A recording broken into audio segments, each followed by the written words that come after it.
Good evening. Welcome to Orchid Chat with Dr. Connors, and this is Dr. Connors. How are you doing this evening? Well, as you can hear, I'm still having difficulty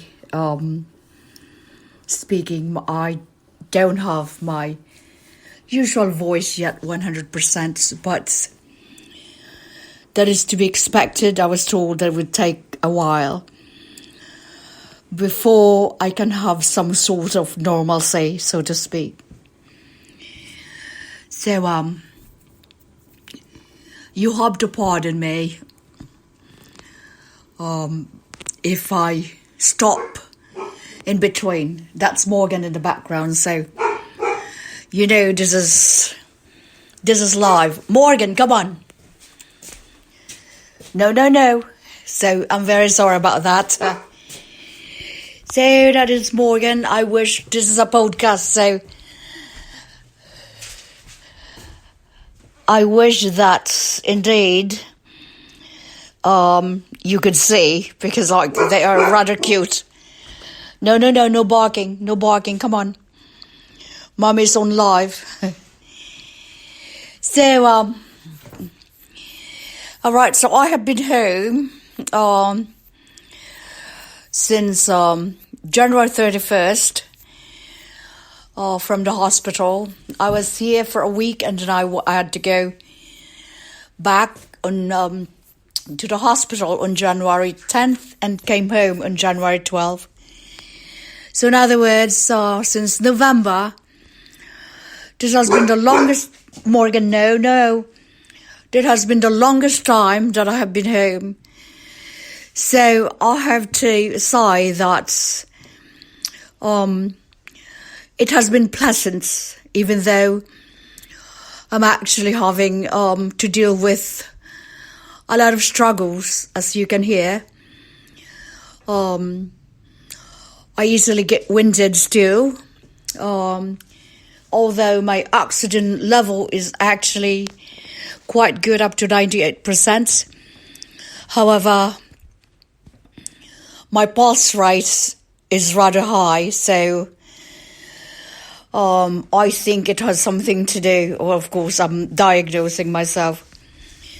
It has probably something to do with the fact that I have not been mobile for over 3 months actually. So, anyhow,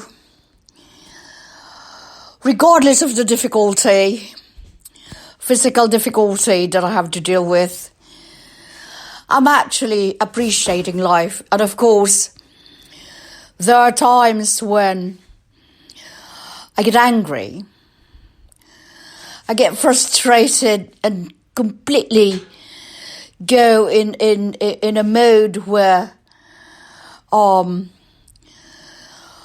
I get livid. However, when I calm down, I try to calm down, which is, of course, it's only human. That no matter how much you try to be calm and to tell yourself that life is indeed beautiful regardless of the hardship that you experience in your daily life, there are times where you get frustrated and you get angry. You get to question, why me? Why is it happening? What have I done in my past life, or what am I doing wrong that I seem to get all these difficulties in life? Because you can only see that. You can only see the difficulty. You can only see the struggle when you are having to fight, to breathe, and also having to deal with bad neighbors. But once that I calm down, I look around,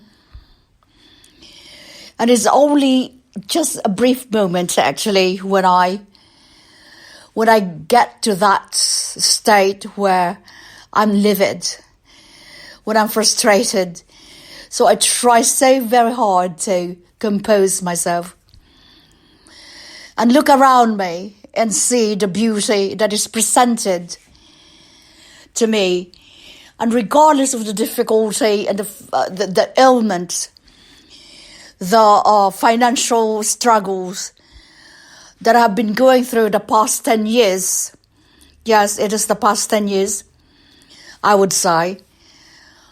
And I'm still really fortunate, however, because when I look around, I am surrounded by beauty. Just imagine to come home to beautiful golden retrievers on the docksy, not to forget the bird, that you have been neglecting them because you have been sick, you have not been around. You have not been there for quite a while to even pet them or walk them or even give them treats. And yet when you get home, it appears as if you have not left at all. You have not left at all, and they act like you have been gone for several years, that they have not seen you for quite a while. They still give you the same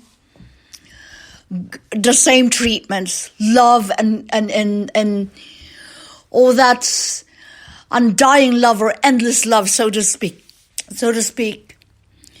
I'm getting choked up over here because as I talk, I wish you could see this. I have Morgan laying on my lap, listening to every word that I'm saying, and looking at me, staring at me so adoringly. And it is quite, I wish I could just take a photo, but of course I'm on my phone, speaking to you guys live on podcast. And it's just so adorable. We don't deserve animals because they are just great. They are perfection. That when God created all these domesticated animals, or all animals, He created perfections, I believe. If you believe in a higher being, is that animals, plants, and all these beauty that surround us, He created it to perfection because He knew that human beings are bound to sin, that we're going to be lacking of something. And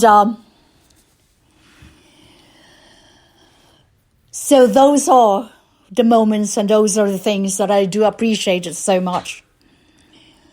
That regardless of the struggle, the frustrations and the fear that I am living with this deadly disease, that if I'm not careful, I'm basically gone.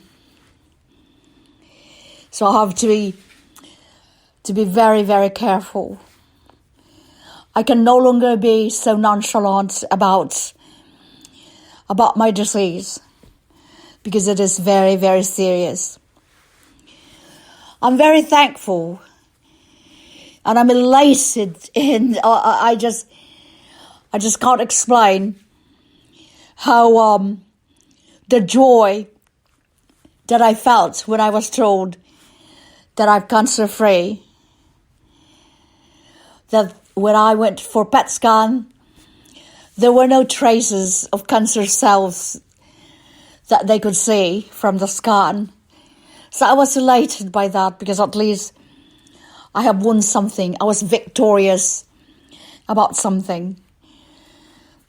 But that is a big thing. That is a big deal.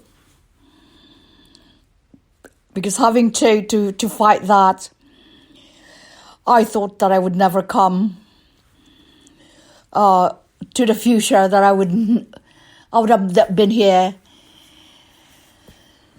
So I'm gonna pause a little bit because as you can hear, I'm trying to catch my breath. So I have 3 of my dogs right here, just basically putting their paws on my lap. It's quite a view, it's quite a sight.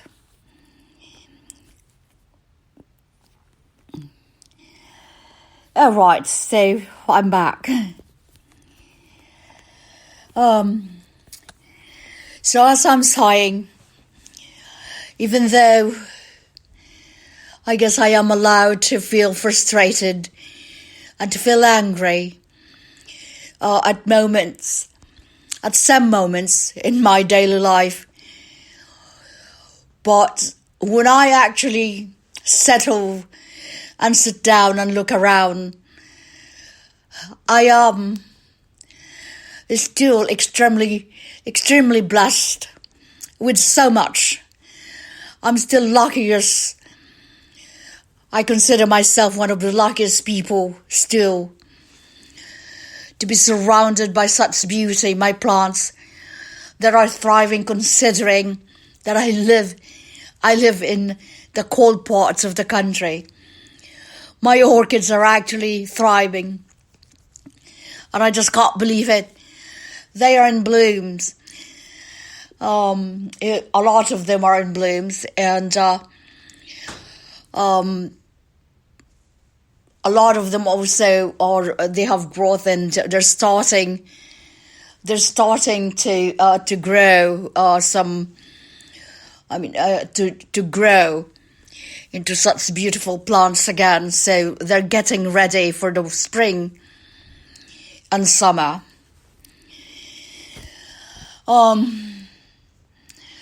What else I can say is that I am also grateful that even though I feel I'm physically alone, I live physically alone, I don't feel alone,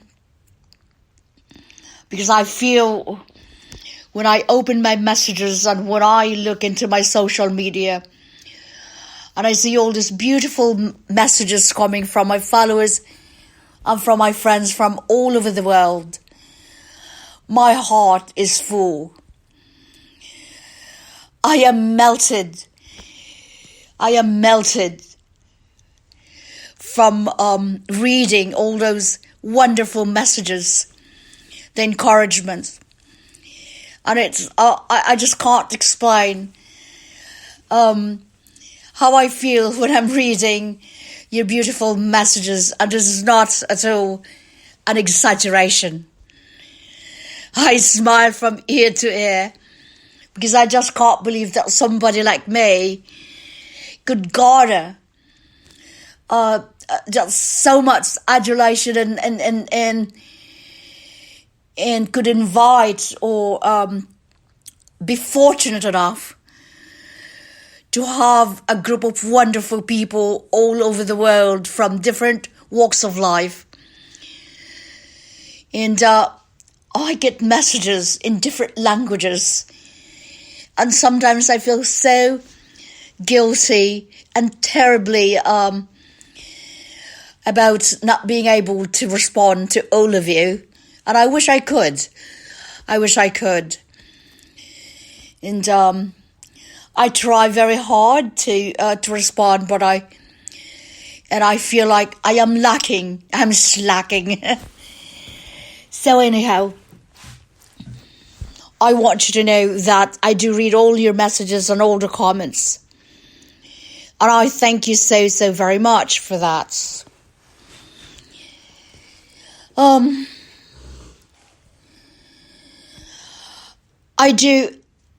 Physically, as you probably can hear, I have this difficulty of even speaking because I get really exhausted. So imagine that how frustrating it is.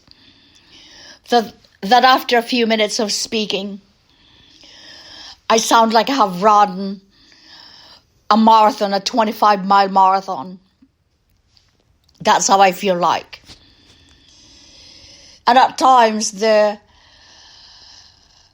a fear within me that what about if I can't catch my breath anymore? And of course, if I can't catch my breath anymore, I wouldn't